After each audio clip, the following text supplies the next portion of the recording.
Hey, welcome to This Commerce Life, an unscripted podcast that focuses on the stories behind small and independent Canadian retail and Canadian CPG. What we try and do is deliver or pull out the story of our guests and give them to you. You know, the good, the bad, the ugly of retail and CPG in Canada. We're filling a need because we think that retail is hard on the best of days, but it's also a wonderful, wonderful place to grow up and make your living. We also think that the industry, nor the people that inadvertently find themselves in the industry, really understand the industry at all. They don't really understand what goes on behind the scenes. So listen to us, Phil and Kenny. We'll unravel it for you. We'll give you the story. We'll give you the story behind the story.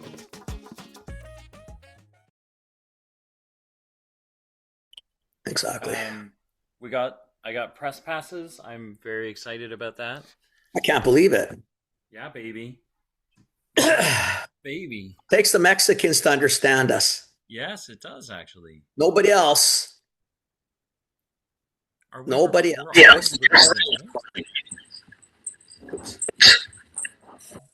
Can you hear me okay? Now we got you. Okay. We weren't talking before. Don't move. Don't move. How are you? We haven't seen you guys in a while. No. Yeah, it's been a while. What's going on? Yeah. Well, Yeah. we're plugging away. We're pushing the rock up the hill. Yeah. How's that Right. going? Okay. Okay. Is it Yeah. going? Is the rock going? Is it coming back down or is it going up? Yeah, exactly. That's why I use that metaphor. Yeah, it's I think we've had some aha moments. We did ship our first skid to Jiva, and Okay. we're just waiting for them to distribute it and sort of start giving us some feedback. We've done some in-store demos in places like the Kootenai Co-op, Ferrero's, things like Perfect. that. And Well, the in-store demos go well. Yeah. You know those stores well. They Yeah.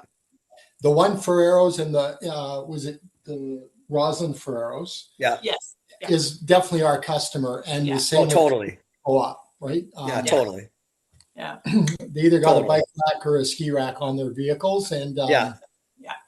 If they're smoking dope on the streets, got a bike rack, hat backwards, baggy pants, all over it, man. That's Roslyn Yeah. yeah, no and kidding. Nelson.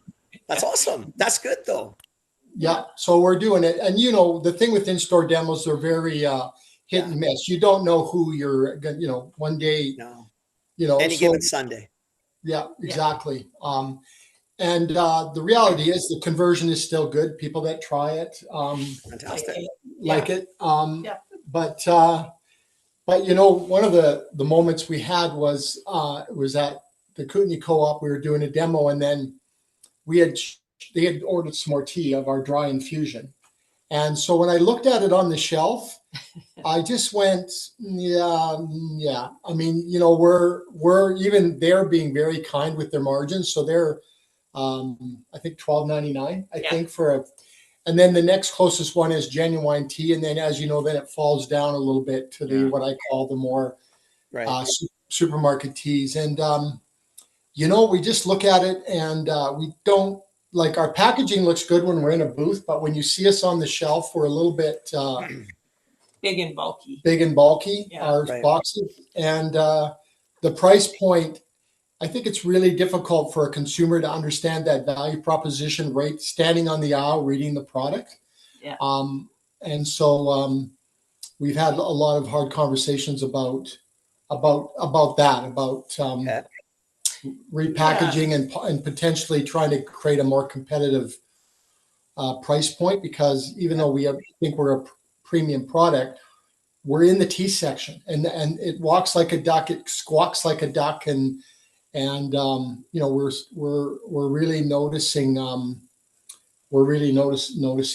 To be honest with you. Yeah, the biggest thing that we're learning is, although our packaging is really nice and it's premium, when we set it up at a booth or when we're in gift stores, we look amazing.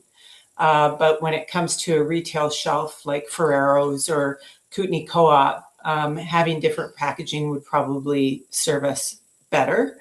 And doing like different formats in the sense of, just a smaller packaging and less product. So people are like doing trial sizes. Yeah. Although when I was there and doing a demo, I sold like, gosh, I think it was 18 units within 2 hours.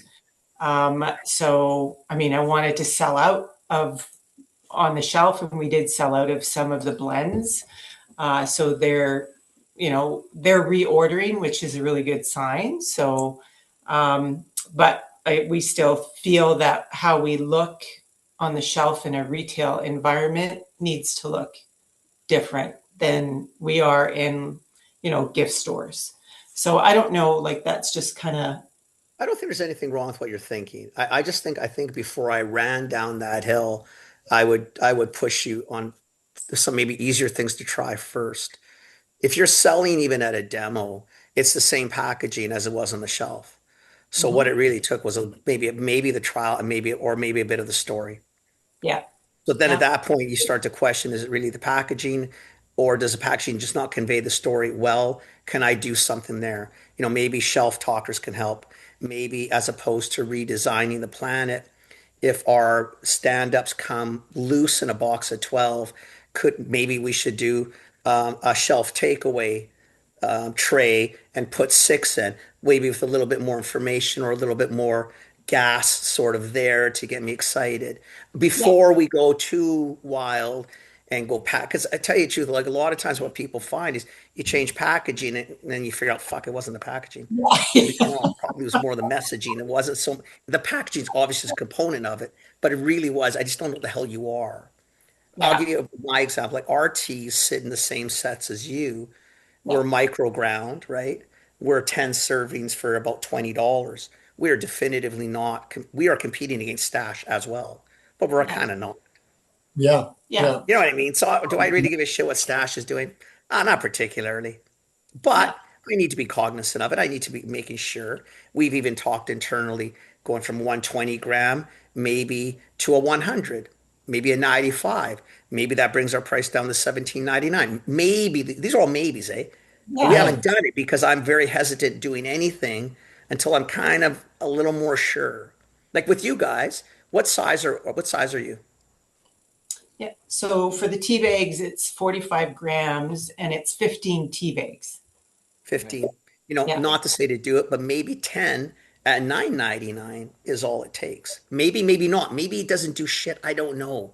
But Yeah. it's always trying to figure it out. But I think I'd be more inclined about trying some easy things that don't cost a lot, maybe at shelf, and maybe because you can try Yeah. these shelf talkers in Osoyoos, and I'll try these ones in Nelson, and I'll try these in Trail, and just get a feel. And then I'll run them for a month, and then maybe I'll mix them up.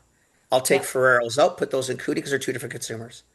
And Yeah. maybe it's the AG in Osoyoos if you're in the AG. I don't know where you guys are. I can't remember. Or maybe it's in Midway or Greenwood or Grand Forks. I don't care who it is. But maybe I just fiddle fart around the summer months. It's slow anyway. But just see what happens Yeah. Yeah. before I I go too crazy down a path of I'm with changing. Kenny. I think what I like in all of this is the learning, because you guys are Exactly. like you're out there and you're learning some things. Like I would probably like now that you're tuned to, because it takes some work and some talent for you to look at retail shelves and go, oh shit, we don't fit, right? We Like, don't fit. because you'll meet a lot of founders that will go, my packaging is the bomb, right? And you kind of go, yeah, Sure. but no, right? So, and so I think showing some self restraint, but also like, to like 15 tea bags in a, in a container, maybe part of your consumer learning is, what do you guys do with our teas? Like, do you drink them every day? Is this a treat? Like, do you Special do this on occasion. weekends? Because all of a sudden maybe you go, well, I don't need 15, because if you drink one a day, that puts you at like kind of like half a month and you're coming in for another one. But if I Yeah. drop you to 10, are you buying 3 of these over the month? Right? Like, Yeah. so for you, for example, now there's there's an impact on turns. What can I move a little bit more? The Ferreros might be happier Stores because like it now more. the consumer's in 3 times, right? Like, or they might go to you, listen, it doesn't matter what you do. I'm buying you once a month and that's all I'm gonna buy, Right. right? And then all of a sudden you go, oh, I'm not changing it then, right? Because I want to get the maximum amount I want out of this. If Right. you're only gonna come in the once, Right. I'm gonna leave it at 15 and get every dollar I can out of this, Right. right? So Totally. Yeah. I like that you're, because now you're thinking about like, okay, we've got to make some changes, but let's log a whole bunch of Yeah. questions now so that For we sure. really have a bunch of answers before we go changing. I'm with him. I like, to be honest, if you Yeah. guys are with here, I'd give you a hug for both of that, because you know why? Yeah. I'd be thinking that's what you want to do. That the whole Yeah. point Yeah. is to stand out of the brand and say, forget the fact that I think I'm the cat's meow. Yeah. I Totally. look at it and think, geez, there's something not resonating, or why are they Yeah. not? That's like, you don't know how many brands, the first thing they do, oh, it's in the wrong store. Oh, it's in the wrong shelf. I'm thinking, Well, you might want to own a it's little bit not more us, of it's this, them, right? right? It's always not It's us always and not someone them, and else, it's like, sure. Yeah. Yeah. Right? No, seriously. but But I no, think that, right? Like, yeah. no, it's you. It's you got to Yeah. figure it out. But I do like, I mean, because we did, if you try it, you will buy it. You will not be offended by this product. It's a Right. good product. So it's there.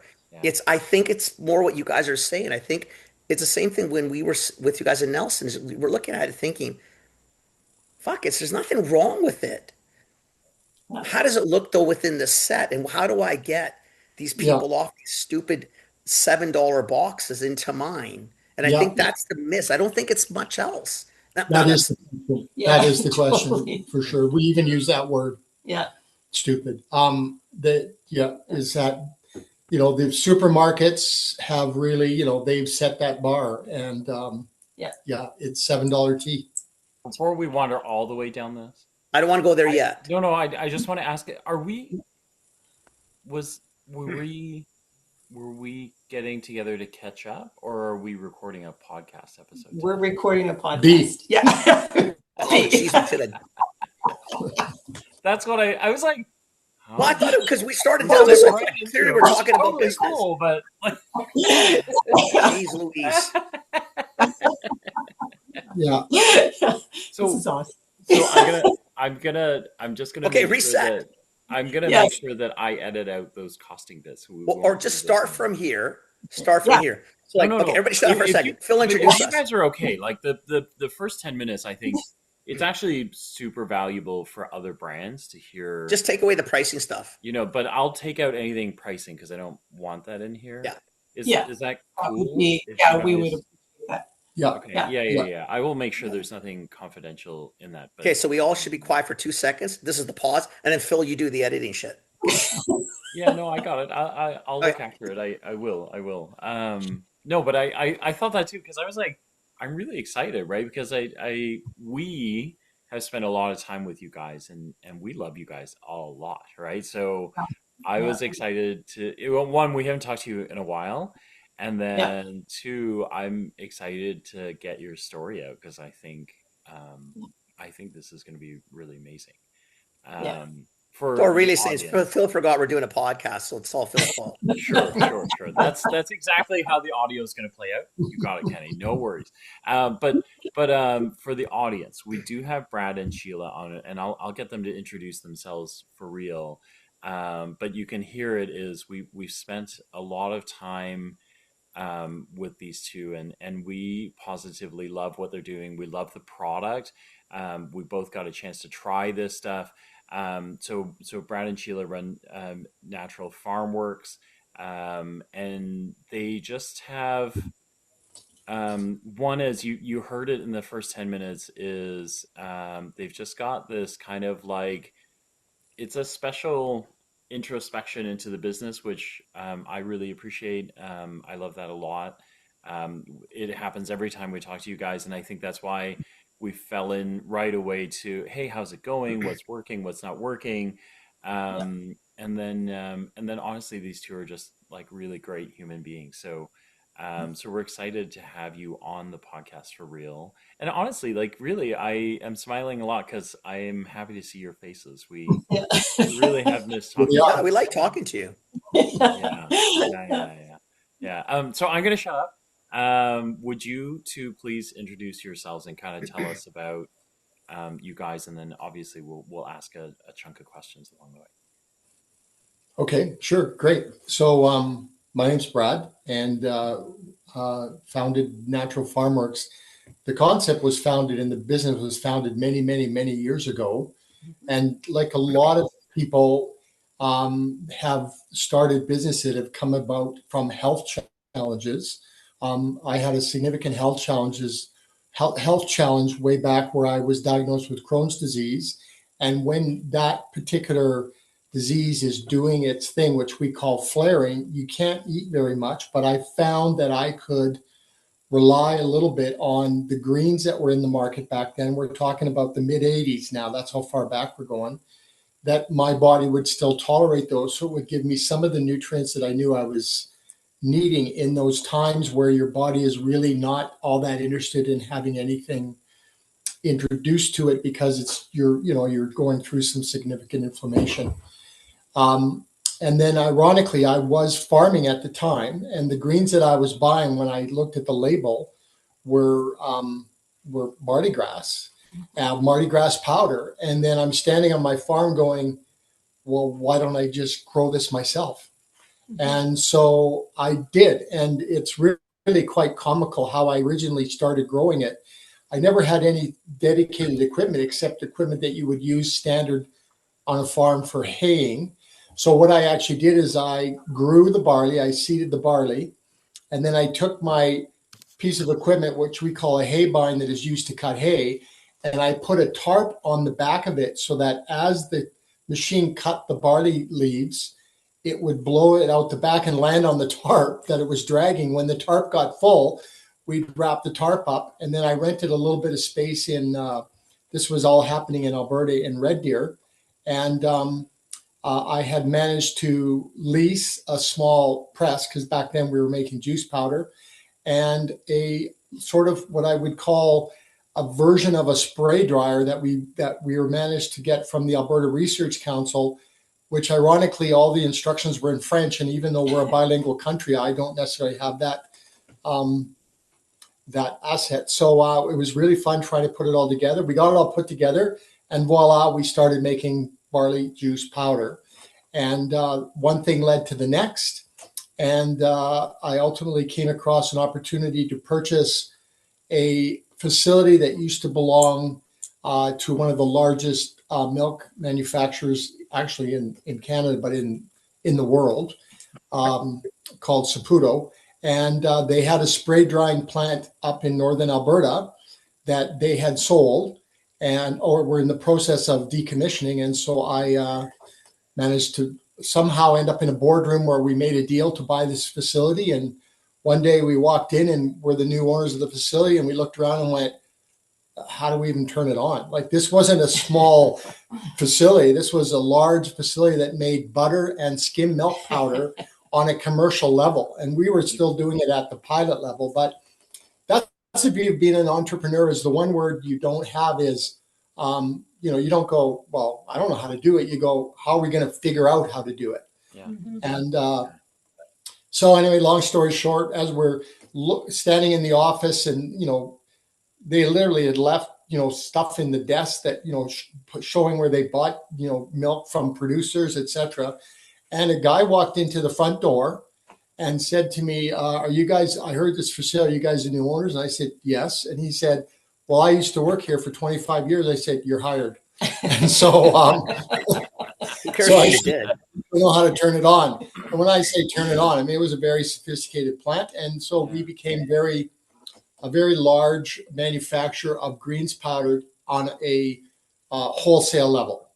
And what happened as a result of that is we realized over the years that we got very good at growing. We were growing it ourselves. We acquired farmland in the area. We were growing it and harvesting, processing it ourselves.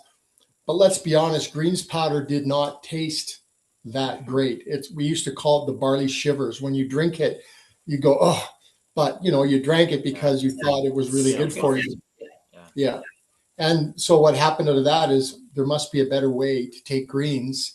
And that really was the innovation with the idea of let's use a process like the tea manufacturing process to do this. And so she was busy. I'll tell you what she can tell you what her background was. And we were literally, this is many, many years later, because we had sold that business. And I looked at Sheila, I said, I think we should resurrect that idea, because back then, and this is in the early 2000s, we actually did make product. I think it's right behind us, right, She?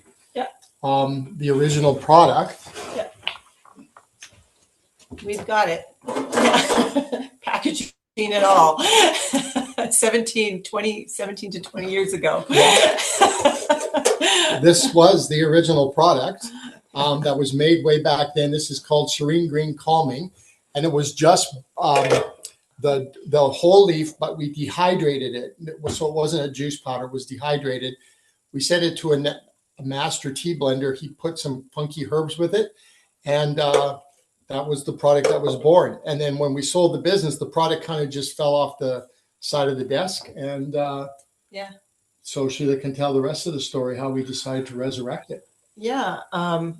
We actually had some of this tea laying around. This was in 2019, I think it was, or 2018. Yeah. And we were still drinking it. And it was like delicious. And it actually sold quite well back when we were selling it in Alberta. And we thought, let's, do a deep dive, and maybe this is something that we should pursue further. So Brad actually started looking into how tea is processed, and he connected with his name is Cho. He's a tea master or an engineer in China to figure out how tea is processed. And he spent, 2 years, close to 2 years, talking to Cho and to understand the processing method. So we didn't even know what tea and how to process tea until we went through this and talked to him. We were kind of shocked as to like the whole processing method and what was involved. But Brad is a manufacturer at heart, and he really just did a deep dive. So we started growing the greens at home and cutting it by hand and doing the tea processing method in our kitchen and just to taste it. So we did that a couple of times, tasted it, and we were like, wow, we've got something here. It tastes just like tea, but without the bitterness. It was really quite smooth. So we decided to go down the route of figuring out, what equipment we needed. And that was all through Cho. He actually developed some of the equipment. It's specialized for what we do. And had it all sent to the farm that we were at. Like we were at a different farm, and we unloaded it. Oh my God, that was like, I don't know how many pieces of equipment it was, but it was probably about 50 pieces and huge. And it was just Brad and I unloading it, from him using his tractor and me pushing it off of the truck onto the farm. And then it was all in Chinese lettering. So we, had to get Cho on videos once we set it up in the basement of our facility. And it took us probably about 8 months to really understand how to use the equipment. And then, of course, we started growing and processing, and we did our first year of, processing the tea, and it was amazing. It was like, we were learning all these different things about it, and it tasted great. And it was just, and then putting the herbs together to combine, the blends, it was just like so much fun and so amazing. So From that point on, it was, it was just something that we needed to actually get into packages and get going on. So it just made sense for us to go down that route. But yeah, it was quite the journey to learn it all and get to that point. There is, like a lot of things, there's the mechanical processing knowledge, but then there's the art. And that's the part that we had to learn, is there's a lot of art that goes into understand the differences between the green, the oolong, and black. That's how, we define the, if you will, the spectrum of tea processing, and just learning that art and how long the leaf is exposed to each step along the way. And that took a while to learn that, that's for sure. And then in the middle of all this, we decided to move farms. And so all the equipment had to be decommissioned.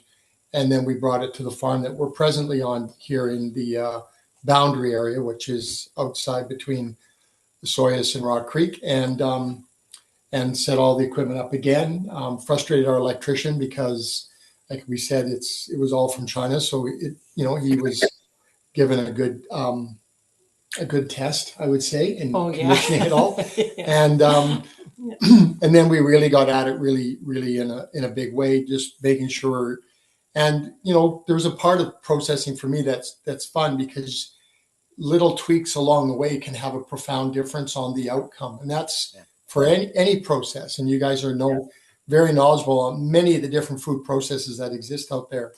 And that was the part that we've had to learn. And then of course we grow the tea ourselves on the farm, and of course Mother Nature doesn't work from a standard score sheet. So she throws, and I use the word she throws all sorts of variables at us, from rain and cold and frost and drought, and all of those have a very significant impact on the leaf that we're growing. And so and then you have to make those adjustments as we harvest and the leaf is brought into the facility. So so certainly I had a strong background in how to grow greens before, but this was, has tested us. And then on top of that, we're very, very diehard regenerative farmers. So we're growing the leaf in a regenerative method. And you can see I'm moving my hands, because what that means, we do a lot of rotations and using a lot of crops to enhance soil fertility and et cetera. So it becomes quite a complex orchestra of moving parts we never seed the leaf for the tea on the same acre twice. And we always make sure it's followed by specific, regenerative practices that we use to ensure that the soil's got, good nitrogen component, et cetera. Because obviously we don't use any chemical inputs as far as artificial fertilizer, et cetera, goes. So yeah, it's quite a thing. And if you came to the farm, I always say our farm looks a little bit like a quilt that your grandma used to knit, is that each field is in its different stage of growth or is a different crop, but it's all really one, honestly, one little ecosystem as we work away. And so, and that's how we talk about it. We're in field, 5A tomorrow, and oh, by the way, today is a green day, or today's the oolong day, or whatever we're manufacturing. So so I still enjoy I enjoy two parts a lot. I always still enjoy putting seed in the ground and watching it germinate. And this year we have a particularly nice even crop that's coming up in the different fields. And secondly, I do enjoy processing, just to understand all those variables and creating the product in the end. And the bottom line is, what's relevant about it is we did send all the leaf off to BCIT to have it analyzed, to go, what does this process actually do to the leaf?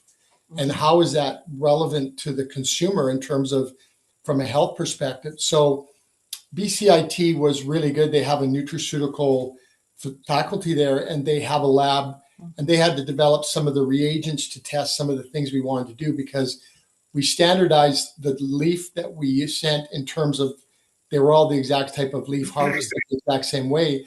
But there was one that was processed like green, oolong, and black, which of course is degree of oxidation. And we want to understand, what does that oxidation do to the leaf? And even the researchers at BCIT were even in their report, they say that they were quite surprised at the significant difference between the green leaf and the black leaf on a nutritional profile. So, but it also, the other thing it does is it moderates what we call those barley shivers. You end up with a taste and a preservation of the nutrients that is not really able to be achieved in a standard dehydrated. All right. A quick word from one of our partners here at This Commerce Life. This is on behalf of Maritime Good Food. We love them a lot, and we love Dwayne Boudreau, who runs this company, even more. If you are a producer, if you're a brand, and you're trying to get onto maritime shelves, or you're a retailer in the Atlantic Canada, and you're looking for great local product, you need to know about Maritime Good Food distribution. So Dwayne is actually located out there. You know why I worry about this stuff? Because when I see it from our perspective from the West, is I'm always trying to figure out how to get out there. Yeah. Like I can get to TO. Yeah. But I'm always trying to figure out how the hell do I get to the Maritimes? Yeah. So Dwayne is based there. Kind of, he is like Atlantic Canada's sort of local food solution, right? Absolutely. He's our guy on the ground out there. I'm assuming handling sales, all the in-store relationships, which he's probably had for a trillion years, right? Yeah. Order management, helping me with AR, getting my listings in, weekly deliveries. I'm assuming there's a couple, 300-400 type of retailers that he's calling on. Yeah. Yeah. Is it across Nova Scotia, New Brunswick, and PEI? New Brunswick, PEI, and Newfoundland, I think. And Newfoundland too. Yeah. Oh, okay. Yeah. And independents Sobeys, as well as the banners? Correct. Sobeys, Foodland, Co-op, Lawton's, and then the independents that are out there. Oh wow! So he's basically calls on everybody. So like he's like your one. He's literally your one-stop shop food solution distributor for the Maritimes, Atlantic Canada. That's right. That's right. Wayne, crushing it. Wayne, crushing it. So if you're a local brand, or you're trying to break into the Maritimes, you need to go see Dwayne. You need to talk to him. If you're a retailer and you're looking to stock more local, again, you need to talk to Dwayne. You can find him at maritimegoodfood.ca. And for those of you in my province or Phil's, if you're looking for someone to help you get into that market, I'm assuming he's going to would obviously consider all of us too. Yes. Light it up, baby. Light it up. Can we, so a couple of things. Normally we wait until farther along, but I think for context it'll help. Do you mind kind of describing what the product is now? Like, so, if we roll up on you guys in a farmer's market or, the demos that we were talking about, the Gubini gang, how do you explain the product that you've got now? Yeah, I mean, it's a long explanation, but I think right now it's really the only explanation that we can provide. And we've actually talked about this, Brad and I've said, you know what, that 5-minute pitch or that 5-second pitch of describing our product, it just doesn't work. So I'd rather say to people when they come up to the booth or something, do you have some time? Because this isn't going to take 5 seconds or 5 minutes. So I really start out with letting them know that we are a farm. We grow, most of everything ourselves, and we specialize in barley, wheat, and oats. And we actually process the barley, wheat, and oats into green, oolong, and black tea by using the same processing methods.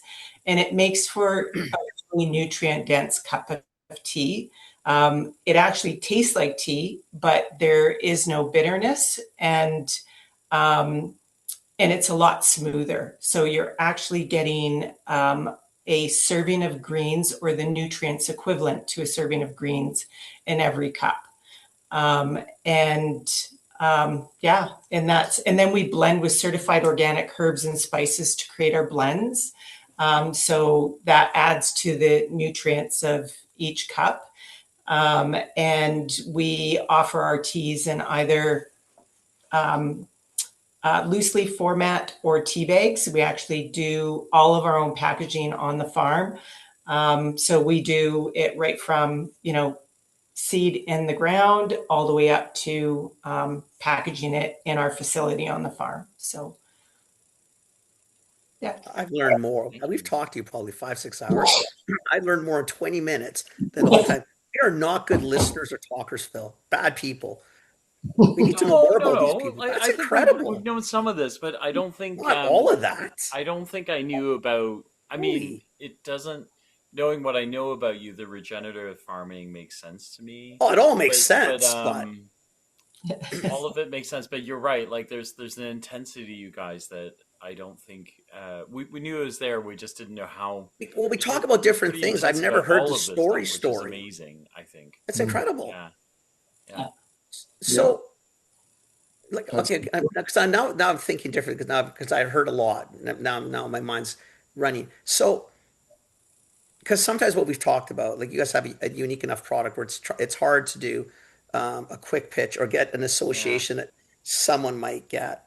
So a product that would be established well in North America now over the last probably 20 plus years, not the same, but maybe similar, maybe, is something like a rooibos, right?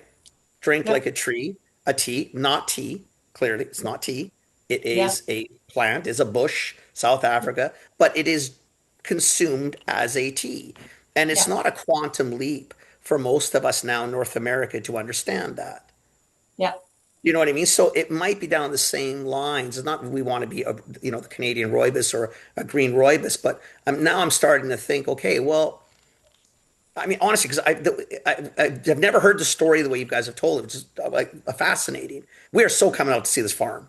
Yeah, you drag him to Bridesville if it kills him, because it's a nice ride anyway. It's lovely up on top of Anarchist. Go team, we're going to do it. But I think it's just fascinating. And even the science that you guys have put around, like talking to the schools, looking about how the oxidization, what does it perform like, that's incredible. Yeah. Yeah. And but now I think there might be a play in here. So what's interesting is most people who are tea drinkers don't even know how tea is made. Yeah.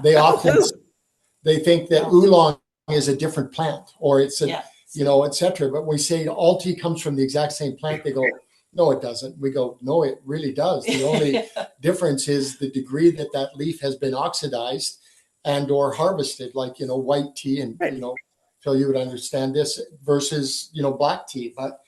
And then oxidation, they just, like we've actually said, we've got to start simplifying it because we're so into this process. We use the word like, so then it's oxidized. And they go, oxidized? What do you mean by oxidized? And that's a very, like, even in the report that BCIT gave us, they break down exactly how it's cleaving larger flavonoid molecules into smaller molecules that are now identified through different assays, which we get these, weird antioxidants like isovitexin and et cetera, and how our GABA shot up by sevenfold in the black versus the green, and the amino acid profiles, and even they were saying when we had them on the Zoom call when they finished the report, they were going, we just weren't ready for those kind of differences. And so so when you have a consumer standing in front of you, they go, because I often say, do you drink tea today? Oh yeah, I drink. I got a whole cupboard full of tea. I mean, like every tea drinker, right? And I say, okay, so what kind of tea do you drink? And they'll say something like, well, I drink English breakfast. And I say, did you know English breakfast was actually, it's not a type so much as it's a classification? What? What do you mean by that? So then I go, never mind. And then, never mind. Pandora's box. No. Right. And then they go, but that's what I just drink. Drink this. Drink this. And then I say, well, you'll like it. we oxidize the leaf. What do you mean you oxidize it? Well, that's a process where, the enzyme inside the leaf, all green leaves have the enzyme, the oxidase enzyme. When it's exposed to oxygen, it begins to oxidize. Yeah. What do you mean by oxidize? And then I talk about an apple. Well, when you cut an apple, it turns brown, but that's not a nice metaphor. Yeah. Oh, it's brown, right? So, but while we're busy oxidizing, that leaf is actually going under quite a bit of transformation. And importantly, there's a very important step in the tea where we preserve the nutrients, which is why our green is vivid green, even compared to its standard greens powder, because we stop that oxidation process. That's why it's called fixation. We fix it by eliminating the enzyme that is causing oxidation, and that's done. The Chinese way is it's done with heat, and the Japanese way it's done with steam. And so, and when that enzyme, because it's a protein, when it's denatured, and then I use the example of cracking an egg in a fry pan. Yeah. That what you see that happening is protein denaturing in front of your eyes. They go, oh, okay. So we denature the enzyme, so the oxidation can no longer break down the pigments, et cetera, et cetera, et cetera. And so you'll get some people that'll hang in there, and other people will just keep going those polite nods. Mm-hmm. Oh yeah, oh yeah, oh yeah. And then Sheila just goes, here, have it taste. And then they all do the same thing. Yeah. And they're like, oh, this actually tastes good. Yeah, the actually word, which is it's always actually, because we used it too. Yeah, you did. I remember we had it. This is actually really good. You're thinking, okay, why did you say it that way? But it's okay. Yeah. So there's a whole different thought down in this one now. Like there's a whole different world in this one. And even honest, when you say oxidizing, like you think about it, if I hear oxidizing is not pleasant. No. You worry about, you take antioxidants so your cells don't oxidize, so you don't end up with disease and cancer. I mean, seriously, we use oxidization. It's rarely around, a positive outcome. No, no good. Exactly. Rust. Exactly. Death. That's not fun stuff. But you guys have figured out how to do it. This is fascinating. Yeah. So. Wow. Yeah. So it's been years in the making, because we started, I guess the research started in 2017 or 2018. And then we didn't launch the business until 2022. And we launched it at CHFA. Can you imagine that? So that was like our launch. And we thought, that was the direction to go. And we didn't even know what to say. We didn't have a pitch. We didn't have anything. We had a beautiful booth with beautiful packaging, and people were coming up and they were like, what is this? Yeah. Like, just drink it. Just drink it. And you start talking. So like tea. So like Which tea. Is not you're thinking, okay, it's tea. Yeah, sure. Yeah. Whatever. Yeah. So it was a huge learning, expensive learning for us. It's not the end of the world. It's a good way to learn. No, it was, we got great response. It wasn't as if, it was good for us because it gave us more confidence to move forward. We were really unsure about how people would perceive it and if they would even like the taste of it. We were so worried about the taste. So about the taste.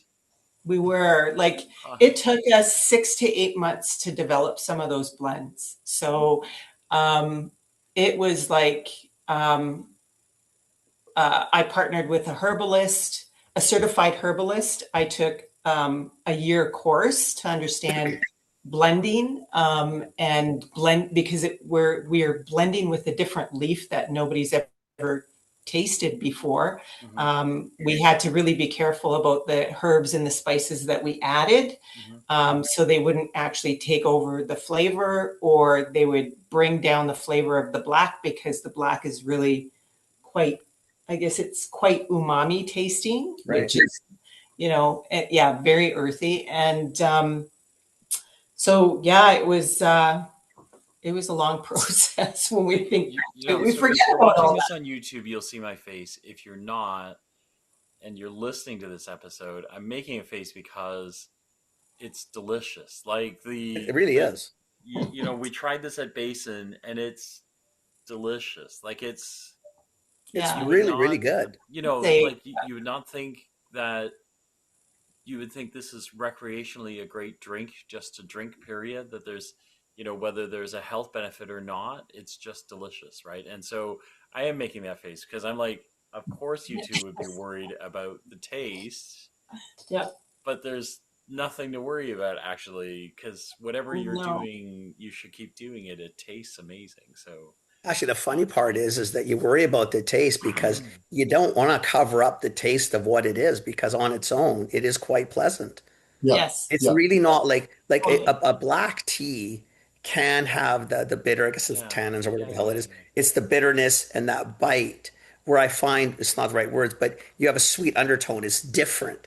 It's Yes. got a different play to it. So you're thinking, oh, this is quite pleasant.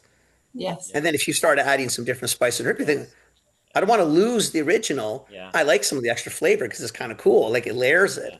But I Yeah. don't want to lose the base, because the base wasn't offensive. The base was actually quite pleasant all on its own. yeah. Yes. And many people drink what we call just our clean green, which is Yeah. just the green leaf done as in the same traditional manner as green tea is made. But yeah, you're absolutely right. It's also that preconceived idea that greens, excuse me, don't normally taste good, Yeah. right? And that they have and you, as you know, what companies do is they add a whole bunch of different ingredients to it and or natural flavoring. And we Yeah. didn't want to Right. go down any of that. There's no flavoring Right. at all in the tea. Yeah. And Right. most people pound it right in the morning. It's like, Yeah. it's not something you're going to make a cup of and sit quietly while you're, reading or on the computer and sip and enjoy it. That's not going to happen. Right. So that's why, like you said, Kenny, that the word actually gets used all the time. Oh, We did it, man. We did it with you. I get it. Yeah. Because really do, like, greens really does have that. It is the, oh, this is an awful green Yes. I mean, it might sludge be good for thingy you, that but like, who I've gotta cares? I can't figure drink out it. how to just Yeah. Yeah. cram Yeah. down because Exactly. it's Yeah. good for me, right? But Yeah. and then you taste your teas and you think, this Oh, is this is good. I Yeah. would drink this. Like, not, Yeah, I could do if this. there was no health benefit and I just had to sip a cup of tea, I would drink this, right? And I love that. I love it a lot. And I love the fact that you guys have Yeah. made it. It's here. It's Yeah. off the farm. Like at that Yeah. point, like really, I mean, what we were talking about earlier, or some of the parts Phil will cut out, because clearly Phil and I had no clue we were doing a podcast today. We just thought we were shooting the shit with you, which was really good. I would have enjoyed that just as I much. think This turned out to be way better because I've learned things that I just never very learned. excited to see you guys. Yeah. Yeah, I would. missed you, I right? think, So oh, I didn't know this. excited. This is today. Woohoo! Yeah. Whatever. There's But I always a do good- love. I love the whole story. I love the whole play on the. I like all of it in the sense that it's you guys care about it. It's here. It's right off the farm. Like, come on, that's pretty cool. A lot of stuff isn't done that way I did anymore. want to go back and clarify, because I think what I heard is you started this, and then did you sell the business? The And original then one, you you guys sold the original one, eventually right? came back to this again? That's right. And on the Like, original one, just before, so the original one, you Yeah. had the tea toward the end, but you guys never did much with it. It sounds like, or just kind of just fluttered away, or like, yeah, we Yeah. had it in a couple local, couple local health food stores. Yeah. And we had it all done. We had three Yeah. varieties. Yeah. Actually, one variety, interestingly, we mixed half greens and half real tea. Yeah. You know, It was Essentia. Yes, Yeah. Sencha tea, just to, again, because as we have not said, the tea itself, ours, does not have any caffeine, of course, because there's no caffeine in the starting leaf. Right. So it's naturally caffeine free. But yeah, so, and then you're right, then the product died, and we literally brought back boxes of the, Yeah. we had boxes of it sitting there, and then Brad it was- had some friends that just kept on buying it, like actually calling him and wanting the that tea still, that So- we, and he had some left. Like that your was tea. roasted. He was yeah. So, Yeah. how far off of this sort of the original thing are we? Like, I mean, you clearly taken it, you've pumped it up, and you've learned a lot more, and probably made it a lot more scientific than I imagined you guys had. But like, Yeah. are we miles off, or is it? Yeah. Well, well, this was 2007, and Right. then the difference is this was just dehydrated leaf. Yeah. So Just okay. So the Because we had- processing, even all of it changed. None- Okay. none of that process Right. we do now. We just Right, took right, the right. leaf, harvested, and dehydrated, and so you'll see that the leaf in here is actually a lot lighter because that Right. dehydration process denatures some of the chlorophyll, of course. So and so when we, like Sheila said, when I started looking into this, I thought, well, wait a minute, we should actually start to look at what the tea process is. And Right. Sheila's mentioned his name, but the joke I always make is it took about 35 WhatsApp messages for him to finally go, oh, so you're not using the real tea plant. Like, I kept going, no, because he kept thinking, oh, you're growing tea there. And I'm going, no, Joe, we can't grow tea here. We're using greens. What do you mean by greens? Well, here, so 35 WhatsApp messages later, and then we'd always be, the joke with Sheila and I is always be, they're on such a different time zone that at 7, 8 o'clock at night, our phones would start to light up because China's awake and they're going, they're texting and we go, oh, that ching, ching, bing, bing, our phones are going off. And then Joe would say, he finally went, I get it. You're what the leaf is you're using. So That's funny. Sending pictures. We were videoing the leaf. We were like trying to show him the crops. It was just, And so he finally got it. And ironically, there is a tea in Russia called finger tea, which actually uses a leaf that is long and narrow. And so he used to make comparisons to that. And then it was just him educating us literally on how to make tea. And he actually created a beautiful document when we finally started getting down to the nitty gritty to say, okay, here's a basic guideline. Here's what green tea, 8 hours, you'll have there. Oolong tea, here it is. Hours. 16 hours, black tea, 24 hours. And so we started to really. How cool is that, eh? Yeah. That's awesome. And that saved our life, that. Oh, totally. Well, now you're talking to tea people. Now you've changed the whole game for you guys. It's not greens, which I think that's the part. It's just a really, like Phil said, first off, it's a really good tasting tea that just happens to have a ton of wicked side benefits that, frankly, once you have it, you probably won't care as much. It's bonus round because the tea itself is that good, right? So, and that's one of the biggest feedbacks we get is it's very soothing. People say, I just like the way my body feels when I drink it. And even around here, when one of us has one of those moments where we go, I don't know, my stomach's not that great. Do you want me to make you some tea? Yeah. And that's what we do. So, of course, our tea. So, we don't even have tea here. No, we don't. We're just one tea, our tea, and then there's tea. Yeah. Get the other stuff. Yeah. So that's the story. That's pretty cool, guys, man. That is really cool. So, and the product, like you said, so it's bagged, it's loose. We also have a drink though, right? We do now. We released a ready to drink of 3 of our blends just last year because you can do our teas cold or hot. And for the first, I would say, couple of years at the farmers market, I was serving it cold, and then anytime I served it cold, I'd sweeten with just a little bit of organic fruit juices, and everybody was like, oh, this is so great. Like, we would sell it off the shelf like crazy. And I did these different recipes. So we were like, well, let's try canning those and see how that works. And another learning curve. Oh my God. we would have told you, okay, it's bad enough in the set you're in. You just made it a lot more complicated, but that's okay. Nice people, all good. Another big learning curve. So but also delicious. But again, we got a really tasty. So for the listener, these are RTDs. Like, these are ready to drink, in a can, and they were equally as delicious, right? They're really good. Probably in a way even harder to explain, right? Because now you've shoved greens in a can, right? So yes, I know, it's like I'm also laughing because we've spent some time with Sheila and Brad, working through wording on this one, and it's been a difficult exercise. It's been fun. It's been really fun. So again, we wanted to stay away from adding any flavoring whatsoever. So it's just our teas. We brew them, and then we sweeten it with a little bit of fruit juice. And we do currently use a little bit of Reb M stevia to bring out the flavor in some of the herbs and spices in some of the blend, or in all 3 cans.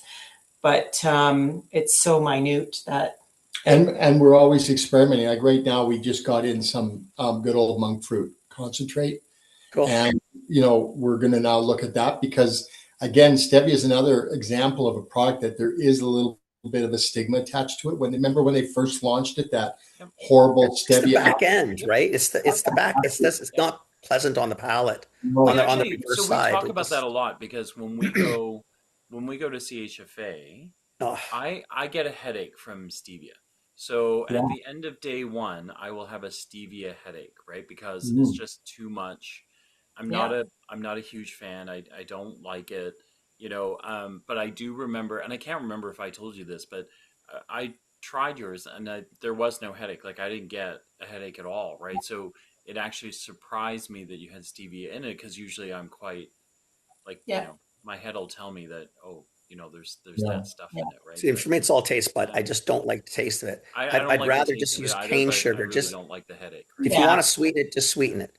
Monk fruit is a little less offensive. I don't like the extra taste. I find it pulls from the whole experience. That's just me. Other people love it. God bless you. Drink whatever you want. I'm not here to tell you what to drink, but with these guys, I don't taste it, which I like. I don't want to taste it.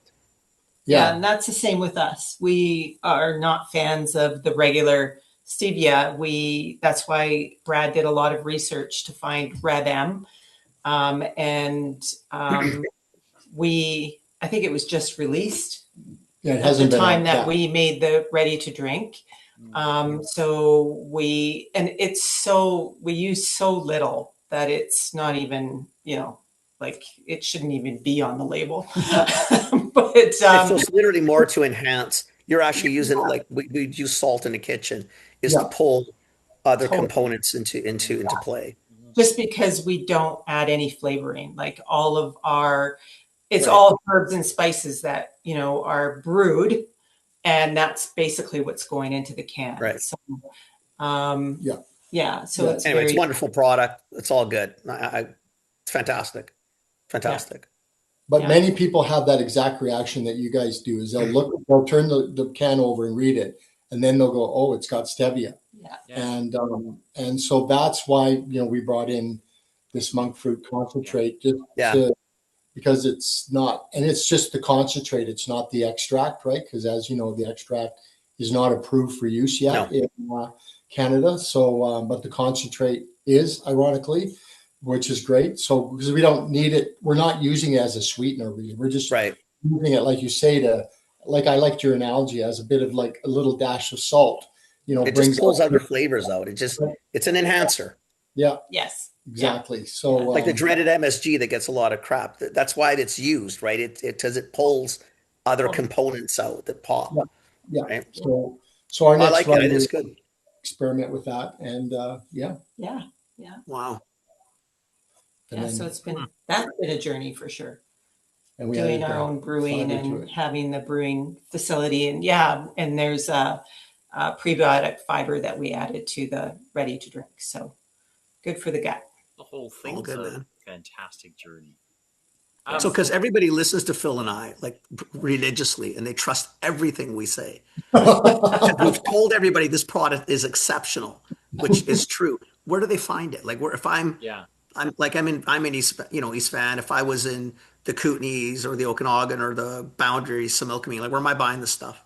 We Georgia Main stores have just picked us up. They should be in those stores within the next couple of weeks. Awesome. And that's all IGA and fresh fruits market stores. Awesome. Right across BC. So that's that was huge for us because we have so many customers in the Lower Mainland that have tried it at the farmers market, and they're like, where do I get it? We need to have access to it, and and then we're in Kootenay Co-op, we're in Ferrero's, we're in small gift stores throughout the Okanagan area. We just got into Painter's Fruit Market in Kelowna. That's the only one right now that is in Kelowna. That Kelowna that's the only place that we sell in Kelowna right now. But it won't take long though, because everybody goes to Painters, right? So as soon as they see it there, it'll start to pop. Yeah. It'll start to pop. She's super cool too. She's such Oh, a nice wow. lady. Yeah. Yeah. Yeah. We spent a few hours with her in that location, and that's the history and Funky. That's a funky little So little it's- Oh, stand. it's such a cool Yeah, story. yeah. It really Yeah. is. It's It a really very cool is. story. Then you know, in Karamis, you got a couple that you probably should hit up. Do you know what I mean? There's those spots, right? yeah, definitely. Yeah. So Oh, it's So, awesome, guys. and It's then- Are pretty there, good. if there are retailers listening, like are there guys on your list that you want next? That maybe are listening, and you can kind of nudge them just a little bit. I think realistically, we should probably start talk back with Nature's Fair. Nature's Fair. I think again. Nature's Fair would be a perfect fit for you guys. Yeah. So that I think would be- Urban Fair would be a good fit for you Oh, guys. yeah, absolutely. That Country Grocer on the island would be a great fit for you guys. Yes. If Mark ever listens to us, Mark on Salt Spring Island would be a great fit for you guys. Yeah. Yeah, you've got good. I mean, if you head up toward Whistler, I mean, seriously, Yeah. on every ski hill in the province Yes. could do this, right? Every golf course in the province could do the cans. Like, come on. Yeah. Yep. And it is to your point. It's that younger demographic. It's just such a good product, and it's good for you. It just tastes good. See, for me, Phil, because I guess the older you get too, is I don't give a shit if it helps me anymore. Like I want to enjoy it while I'm consuming it. I just make me smile. Like don't make me think, God, this is good. It's medicine. Yeah. Don't care. I agree. That's why we wanted to make it to taste good. Like that was the very first thing that we really worked on to make sure that it was good. So No, it's cool. yeah, We're definitely going to come and see you guys. We'll have to do a bomb up. It's not that far. Absolutely. yeah. We'd Yeah, love and to you have can see on the how farm. it's processed, all the different I'd love smells. to. Yeah. Yeah, just a recording. Be cool. Yep. Be really Yeah. cool. It would Well, be. That would be really fun. I think. It's only a 5-hour drive. Yeah. It's not only, but it's not. It's not brutal. It's not. It doesn't scare us at all. Actually, like No, it's not that bad. You leave in the morning, come home at night. It's not that big a deal. Yeah. And you could, combine it with other things. There's lots to do in Okanagan, as you know, this time of year. Yeah, that's So, for sure. Yeah. Yeah. And on a day that we're processing would be perfect because then you guys get to see, us processing the leaf and the different steps. And that would be amazing. Okay, That's all cool, man. that's a plan. Very cool. Sounds like a plan. Very cool. Very excited. Thanks, guys. Okay. I'm glad this worked Thanks into a for doing podcast. Yeah. Yeah. Good idea. Really, really, no, I've missed you guys. Like I really enjoyed, being able to work with you, and then I love watching the product. So I can't wait to see it Me too. everywhere. Me too. So that is exciting. Very, very exciting. Yeah. Yes. Amazing. It's not easy, as you guys know, even better than us. I mean, moving a product from concept into the store. That's a tough call. And then the ready to drink market. I mean, even when I was at the Kootenai Co-op, I'm really overwhelmed by the number of SKUs of different products that are in the market, and lots of good products. There are lots of good products, and it's That's just just like, it, though. the poor consumer. And then every day there's somebody launching Yeah. new ready to drink, and some celebrity or whatever, and it's just. I don't know how the consumer navigates all this. I think we're getting, what did we use that too word? much. Health Fatigue. health fatigue, or no. Health and wellness fatigue. Yeah. Just the idea that we all have to be doing everything for our health, and everything now is, this is what this will do, and this is what this will do. And it's so one of the things we realized, we're just going to try to simplify it. We grow it. This is the process. We don't add any weird stuff to it. Yeah. And here you go. It's not. I think that's the better story, though, Brad, because I think it's not even sometimes it's health tired. It's health confused. Yeah. It's health tired. It's health trust. Yeah. Like, I mean, seriously, okay, like all of a sudden, everything is better for it. Something like, come on, seriously, not everything. And everything has protein in it, and you're kind of like, Oh, I don't need. Can I just have a cup of sugar? Protein in everything. just leave me I'm not alone. taking Ozempic, so I don't need protein in everything. Seriously. Could we please just leave the drink the way it is, right? So just I let do me enjoy love that it. about you guys, because you make a drink, and if you don't give a shit, it's an amazing drink. So It's a don't good give drink. Just drink it. It's good, Yeah. right? Like, it tastes great. And then if you give a shit, even better. Even better. Because, it's there and it still tastes great. Like, that might be a good thing on our. If you don't give a shit, it tastes good. If you do give a shit, well, it's good for you and it tastes good. And it still tastes good. Yeah. And if you can't take a shit, you should drink it because now That's a whole different story. That's a different episode. I think I took it too far, but Too far. Too much info. Yeah, you were good until that, Phil. Then you blew it. Yeah. I think that one will hit the edit room floor. Yeah. Oh my goodness, that's awesome. Okay. Yeah, we love you guys a lot. Thanks, guys. Thank you for doing Okay, enjoy it. It was awesome talking to you. Yeah. Always good. We will energy. come out and see you. I'll drag him over. When it comes down, we'll do a run. You have to. 100%. 100%. I love it. Perfect. Awesome. Okay. Thank Have a you. great afternoon. Have a great Okay. afternoon. See you guys. Bye, guys.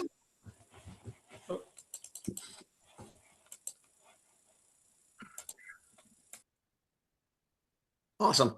I miss them a lot. I love them. I do. I just think they're, I don't know. I just think they're the cat's meow. I think they're just such nice people.